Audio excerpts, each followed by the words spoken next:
যে বাজ পাখি এমি মার্টিনেজের হাতের উপর ভর করে আর্জেন্টিনা বিশ্বজয় করলো, সেই এমি একদিনে এই জায়গায় আসেননি।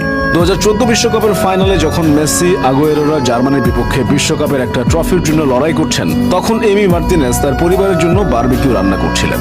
তার ঠিক 4 বছর পর রাশিয়া বিশ্বকাপের সময় এমি তার ভাইয়ের সাথে গ্যালারিতে উপস্থিত ছিলেন। সেদিন মেসিদের খেলতে দেখে তিনি তার ভাইকে বলেছিলেন, 2022 বিশ্বকাপে আমি দলের গোলবার সামলাবো, দেখে নিও। হয়েছেও তাই। ইতিহাস সৃষ্টি করে সামলেছেন গোলবার। বিশ্বকে দেখিয়ে দিয়েছেন তিনি আসলে কে। তার প্রতি করা সকল অবহেলা তিনি ফিরিয়ে দিয়েছেন জয়ের মালা দিয়ে। অথচ তার গল্পটা কিন্তু এত সহজ ছিল না। কৈশোর শেষে যোগ দেওয়া ক্লাব আর্সেনালে অবহেলিত হয়ে পড়েছিলেন তিনি। সেই এমি মার্টিনেজে এখন বিশ্বমঞ্চে আর্জেন্টিনার নায়ক, গোলবারের অতন্দ্র প্রহরী।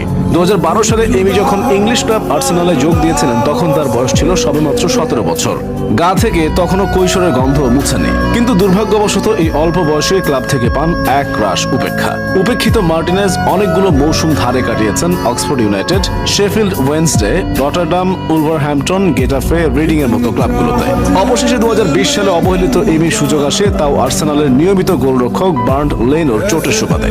সুযোগ পেয়ে নিজের জাত চিনিয়ে একের পর এক ক্লিন শট, দুর্দান্ত অতিমানবীয় সব সেভ করেও মৌসুম শেষে উপহার পেলেন সেই চিরচেনা উপেক্ষায়।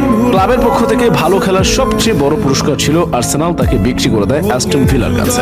অ্যাস্টন ভিলায় যোগ দেওয়ার পর আর্জেন্টাইন বাজপাখি স্কাই স্পোর্টসকে দেওয়া এক সাক্ষাৎকারে আর্সেনালের উপর কিছুটা ক্ষোভ প্রকাশ করে বলেছিলেন, আমি এখনো আর্সেনালের সবকিছুই ভালোবাসি এবং তাদের খেলাও দেখি। কিন্তু আমার মনে হয়েছিল আমাকে যেমন বিশ্বাস করার কথা, তেমন বিশ্বাসটা তারা আমার প্রতি কখনোই রাখত না। আর্সেনাল থেকে অ্যাস্টন ভিলায় গিয়েও এমি মার্টিনেজ রেখেছেন দক্ষতা এবং প্রতিভার সুস্পষ্ট ছাপ। অ্যাস্টন ভিলার ভাঙাচোরা রক্ষণের পেছনে উপহার দিয়েছেন জাদুকরী পারফরম্যান্স। এমন ভঙ্গুর রক্ষণভাগ নিয়েও মৌসুম শেষে গোলরক্ষকদের মধ্যে সবচেয়ে বেশি ফ্যান্টাসি লিগ পয়েন্ট এমির পক্ষেই কথা বলে। এমন নজর কাড়া পারফরম্যান্সে মার্টিনেজের ভাগ্যে উপেক্ষার পালা এখানেই সমাপ্ত হয়নি। আর্জেন্টিনা জাতীয় দলের বর্তমান কোচ মাস্টারমাইন্ড লিওনেল স্ক্যালোনির পক্ষ থেকে